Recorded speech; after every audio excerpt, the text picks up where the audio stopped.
विधानसभा निवडणुकीमध्ये game changer ठरलेल्या मुख्यमंत्री माझी लाडकी बहीण योजनेला आता कलाटणी मिळणार आहे।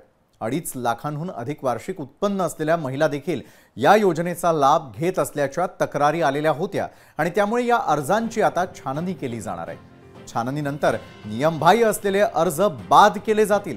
माजी महिला आणि बालकल्याण मंत्री आदिती तटकरे यांनी ही माहिती दिली आहे आणि त्यामुळे बऱ्याच महिलांना या योजनेच्या लाभावर पाणी सोडावं लागण्याची शक्यता निर्माण झाली आहे। दरम्यान आदिती तटकरेंच्या घोषणेनंतर महाविकास आघाडीकडून ठाकरेंच्या शिवसेनेचे संजय राऊत यांनी महायुती सरकारवर टीका केली।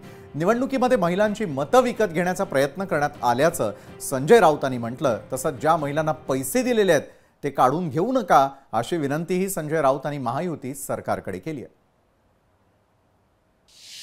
कोणाची जर तक्रार त्या संदर्भामध्ये पुढं मागं कधीही, म्हणजे आज मी आमदार म्हणून आपल्या सर्वांसोबत संवाद साधत आहे, मंत्री म्हणून मी त्या विभागाचं काम केलेलं आहे, पुढं मागं कधीही त्या संदर्भातली कुठली स्पेसिफिक तक्रार जर आली तर त्या संदर्भातला जो काही तेवढ्या पुरतची स्क्रुटिनी करण्याचा, म्हणजे उदाहरणार्थ एखाद्या XYZ जिल्ह्यातल्या 100 लाभार्थ्यांबद्दल जर तक्रार झाली तर त्या 100 लाभार्थ्यांपुरतची चौकशी करायची किंवा नाही हा सुद्धा, किंवा स्क्रुटिनी करायची किंवा नाही हा सुद्धा निर्णय हा शासन जर तशा पद्धतीचं कधी काही घडलं किंवा आलं तर त्या संदर्भामध्ये घेण्यात येईल। कुठेही स्क्रुटिनीचा विषय येत नाही। कोणतीही शहनिशा न करता सरसकट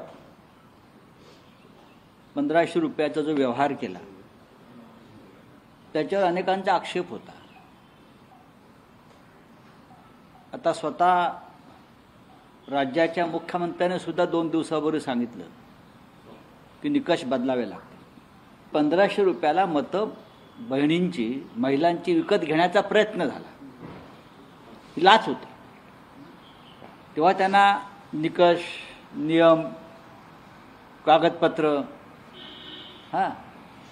या संदर्भात भान राहिलं नाही, फक्त त्यांना मतं विकत घ्यायची होती। लोकशाही मराठी ऐका, पहा, जागरूक रहा।